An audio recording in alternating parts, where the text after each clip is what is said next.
Hello guys, I hope wherever you're watching us from, you're having a great time. This is AfriPost and welcome to today's video. Now, many times we've always asked ourselves as black people, where did the rain start beating us? Because one thing that has always happened for us is that most blacks have always been despised across different parts of the world. There has been this narrative that has been perpetuated across the world that black people are lesser human beings and whites are supposed to be superior to them. And this is something that most of us have really wondered why it really exists in the first place. I want us to really watch a clip here that is a compilation of debates that took place in 1950s. And there were students, black and white, who were expressing what they understood of being a white person and also what it means to be a black person. Let's watch this, then come back and talk about it more. But if you don't have Negro blood, then, this is news to me, the Ethiopians, I would think, wouldn't have any particular feeling about race relations in other parts of Africa. We don't at all feel any relationship with it. It's none of our concern.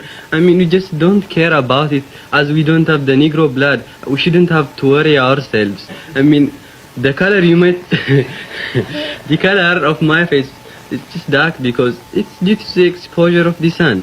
And my country is a mountainous country. It's 800 feet above sea level. And it's more or less nearer to the sun than is the other countries that lay near the equator. Yuma? Yeah. You're not white? And not black? Not black. What are you? It's just in between. Yuma, and I would like to know, are you, for instance, very much interested in the South African race policy? Or do you stand more or less objective towards that? Not at all. We wish you would do things fairly. I mean, we wish you don't treat the native South Africans as you do right now. But as a matter of fact, we don't care. We just listen to your policies and things that go.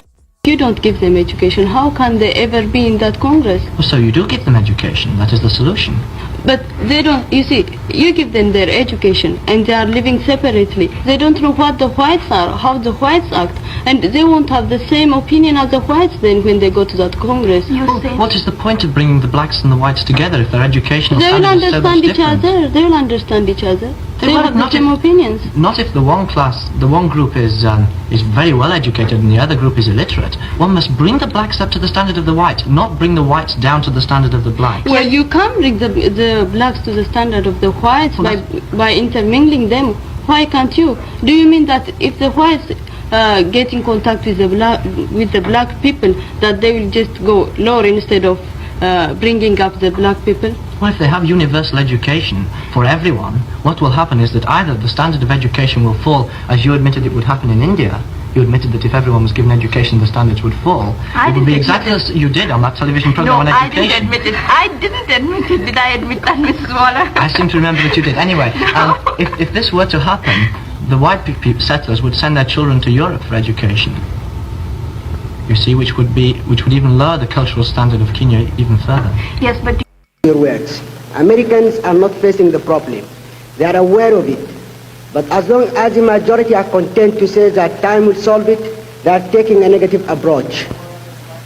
If the Americans are facing the problem, believe me, they will solve it. They have all the facilities, all the communication and education. In general, they have all the means to the solution. Please, it is not an easy thing for me, a foreigner, to accept the courtesy, friendliness and hospitality I received all the time I have been here and say anything critical. But I appeal to you as an African deeply concerned with the reputation of democracy in the world. You are concerned with the way the communists insist on this weakness of yours to strengthen their position all over the world. I think Americans have to solve this problem, and the generation to solve it will be you. After an experience of 3 months, I found that there is a deep spirit coming from the heart of the people. And this spirit will destroy the old feelings and prejudices. And this spirit will prove to the entire world that America is still a democratic country. Thank you for saying that. I've always been taught as an Ethiopian that I'm not a Negro. We are taught that we, the Ethiopians, are the descendants from one of the lost tribes of Israel. And thus Ethiopians are rather of the Semitic, rather of the Negroes. Well, because I learned this fact, when I came here I had the idea, of isolating myself from the other African delegates because I felt superior and rather different from them. But now, I began to see how much we have in common, if not in race, at least in our ideas and in our color. After all, we all of us are Africans. But now I see how much I was fooling myself. Well, excuse me, Ritva, what were you going to say? I had never before met a Negro on terms of equality, and I was so excited on the plane and thinking and wondering about how your country would be that I never gave it a second thought that I might be picking up some other African delegates. When we put down at Accra, very fortunately the American cultural attaché came to me and asked me whether I would like to meet the delegates from Nigeria and Gold Coast, this being Minjaba and Fifi. To be quite honest, I was scared stiff. Marlene, you have testified to our friendship. What would it be like if I came to Johannesburg? To that question you know the answer, Fifi.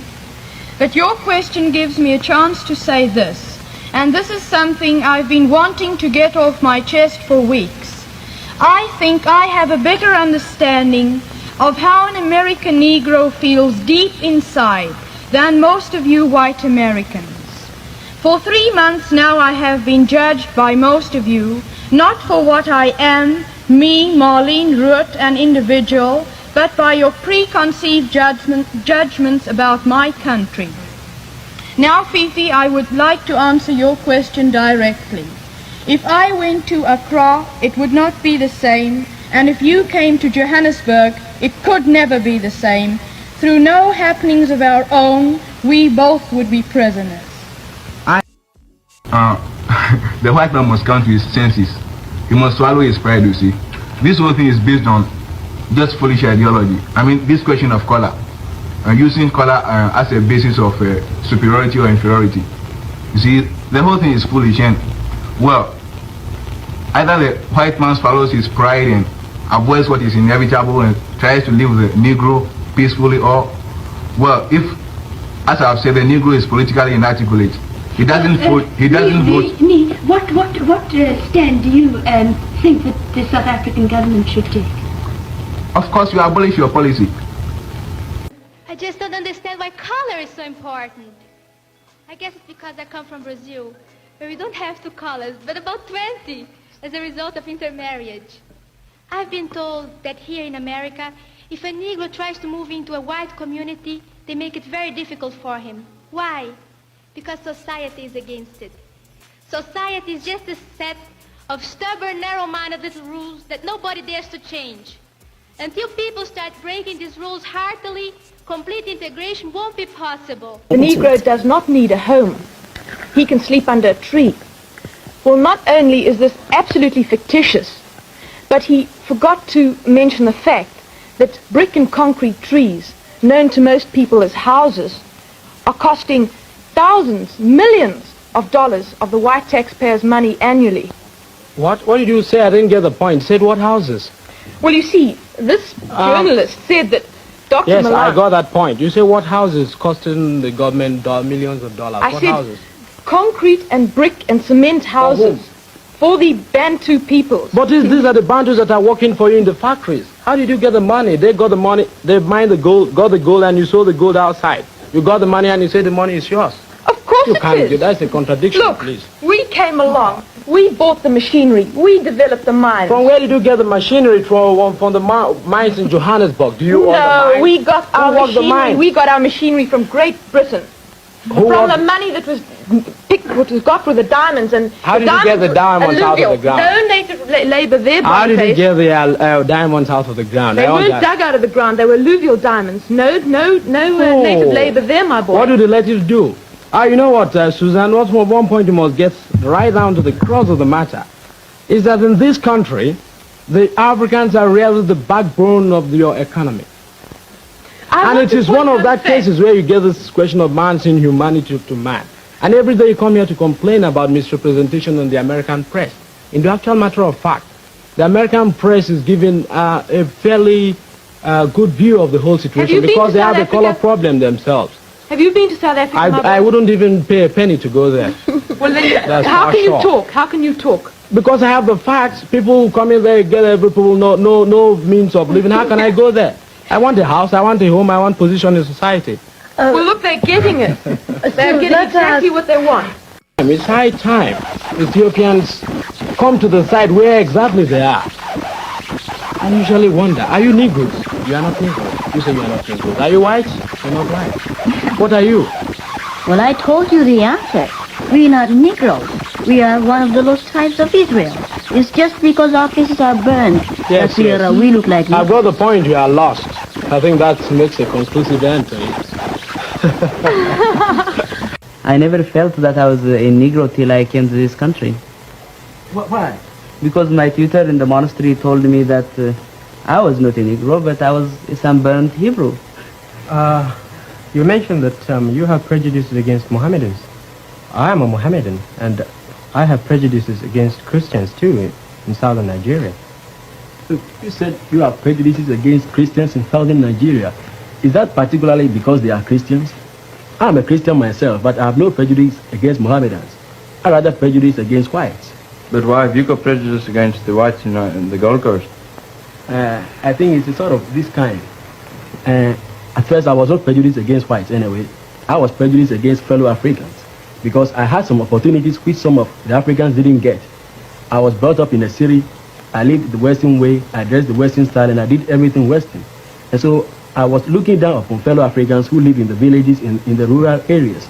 As I developed, I started getting some political ideas. Especially, I'm very much interested in the problem in South Africa. We hear quite often about how the blacks are treated there, how everything goes on there. And for instance, everybody knows that we get good friendship and peace in the world through games like the Olympic Games and those kinds of games. But everybody knows that the team from the Union of South Africa has not got a single African, which means the people in South Africa think of themselves as superior beings. And this thing gives me more ideas just to be prejudiced and discriminate against the whites. And so I'd like you to explain to me some of the policies of the Apartheid system and the basic idea to the logical conclusion. Well, gentlemen's agreements whereby a Negro cannot obtain land or buy property in a white man's area. Then on the other hand, I found that on the whole, the Negroes are not as economically sound as the white men are. And then too, in a recent case where Negro and white schools have been integrated, the Negro teachers have lost their jobs. See, let's come to this point. You said they are not economically sound as the white men. The point is, in America, for instance, if you get much education, you get better pay, better job. If you deny the Negro opportunities to go to college, how do you expect them to get better qualifications, to occupy the better jobs, and get better pay for the houses? That's the point. I'm now getting some of these facts from the papers. I every day read about the problem which is happening down in Alabama, and I see quite a lot of those things. Those are some of the experiences of segregation that I have seen in America now. Obviously, I can take back some of these ideas with me, but they are just insignificant. As I said at first, I've met with friendliness in America, but in certain aspects too, I see some of these things, you see. That's the point. Think of the education first. I believe in education. Do you know something? In South Africa, last year we spent $42 million on educating the Bantu there, and 3/4 of that was paid by the white people. 40% of the Bantu school children are going to school, and the literacy rate in the Union of South Africa now amongst the Bantu is 27.7, and within the next 20 years it'll be 100% literacy. Why is it that? Then? Why is it that, that you have not got a delegate who is African for the whole years that you have been operating this forum? I'm sure that next year a white man is going to come here as a delegate for the Union of South Africa, though there are 9 million South Africans who are Africans. So don't think of this thing as something like literacy. I know that the literacy rate in South Africa is 16%, but no, it's 27%. But the point is, the Africans just get the elementary education in the African quarters, which is fit for nothing but unskilled labor. To sum up a little bit, Nini, what's the best thing your government can do, the most significant thing to help attack this problem? At present, we are not yet fully self-government. We do everything ourselves in the government. But the last point is defense and external affairs. Great Britain is controlling this. And the moment we become independent, we can prove to the outside world that the African can rule himself and the black can govern himself. And so what would you think of your government, Dick? The government must definitely apply this policy of apartheid more firmly and more thoroughly, and apply it and carry it out more rapidly than it's done in the future. There's a final question I'd like to ask you. Since the population of the world, the percentage between white and non-white is roughly what it is here, I'm sure Dix and I are wondering when the 3/4 of the human race that is not white gets political power. What are you going to do to the whites? Segregate them? Well, if we practice segregation, then we will be as bad as the white. So what we will do is we'll allow them to mix with us, and in the meantime unite ourselves like that we did in the Bandung conference. Well, listen to me. When Mr. Thurgood Marshall, the attorney to Miss Lucy, when he came down from Alabama to New York, this is what he said. He said that sometimes Negro organizations and individual Negroes, through their help to save the white man, so become a little bit tired. And so I think probably that's our mission. To save the white man's yes, soul. to save the white man's soul. Thank you, Nini. I'm sorry, that's all the time we have. Now, from that clip, I think it is evident for us that this seed was planted long time ago. Most blacks were already painted inferior to whites, because if you look at the discussions that we're having there, most white respondents are kind of explaining what they think about blacks and how inferior blacks are, because some of them think that the apartheid regime that is going on in South Africa should continue being perpetuated without any reduction of humiliations directed towards blacks. In addition, there are also those black people who are from Ethiopia. For example, you've seen that Ethiopian student who is kind of explaining that for him, he believes that he's not a black, but he falls between blacks and whites, and therefore he is part of the lost tribe of Israel. But this is just a strategy that had been used to really make black people think that they are inferior. Many of us have always asked ourselves, where did this rain start beating us? And I think it is evident here that such kind of activities that we are seeing here, they were planted long times ago. Imagine in the 1950s, already the public media held it that whites were superior and blacks were inferior. And even blacks for themselves felt like whites are superior to them.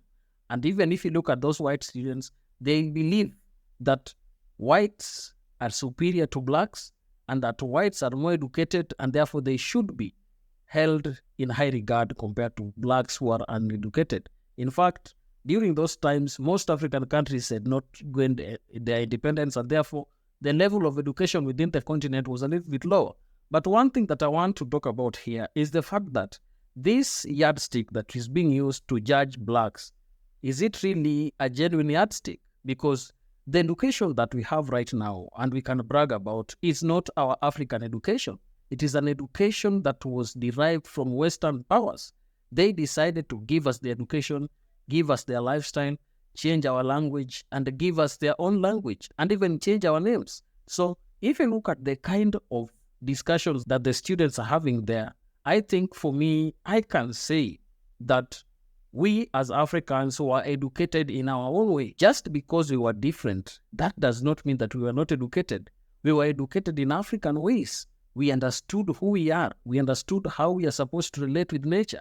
We understood how we are supposed to sit with our neighbors. We understood that peace is the essence of existence. But if you look at the Western ideas that have been perpetuated across the world, much of their impact is just war, it's just divisions, and it's just something that I cannot even fathom.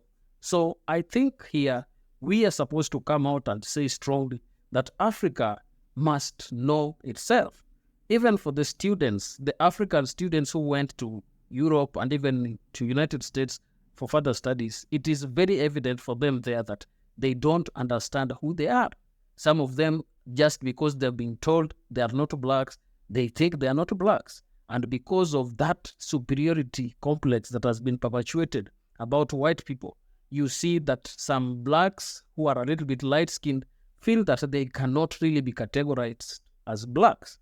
So this is something that we must come out and talk about. And I think this is the division that white man started long time ago. They wanted to put black people and let them feel like they do not have any energy that can really be seen in a positive way. I don't know what to think about this, but if you're watching us for the first time, don't forget to subscribe to our channel, like this video, and also share. Please also remember to give us your opinion down in the comment section so that we may also know your perspective about the issue. Thank you, and may the good Lord bless you. Goodbye.